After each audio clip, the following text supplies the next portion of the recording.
So the problem with overregulation, and this is what one of the biggest things that I've seen in the EU, and I'm based in the EU as well, when this regulation comes in, we're talking, so in the US, that's still one, yes, you do have individual states, but it's still one umbrella. So when a Genius Act passes that we've seen the stablecoin legislation, or when a Clarity Act passes, that's on a nationwide agreement on what the framework is. But we're looking at the EU, and it's a complete different setup because you have an EU legislative framework, and within that you have 28, 29 countries that are individually governing their own regions. So the problem with overregulation, and this is what I actually wanted to tap onto this, and it's interesting that you said that there will be more geofencing coming, is that how will this framework be? How can the countries decide what parts of MiCA they comply with, what parts they don't comply with, or how does that work? Yeah, so the EU, in fairness, they have tried to get closer to the US level of interoperability. It is a great step forward compared to the previous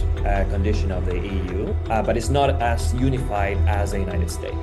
So MiCA, you cannot choose what parts you comply with or not, unless you are one of the countries outside the EU, but in the EEA area, and you decide to adhere to MiCA. But every country, they get to implement MiCA. So MiCA will establish the requirements in regulations, but then the general regulations, the specific process, the details on what this means in practice needs to be implemented by a national competent authority, an NCA, and that's where there's one per country, right? So there's a couple dozen NCAs, and these leads in differences in regimes, right? Because an NCA could be a central bank or a financial supervision authority, whoever the country decides you are in charge of crypto in this country, they will establish processes, right? So MiCA will say, well, you need to get a license, and to get the license, you need to present a reserve management plan, a recovery plan, governance framework that is transparent. But how do you present that?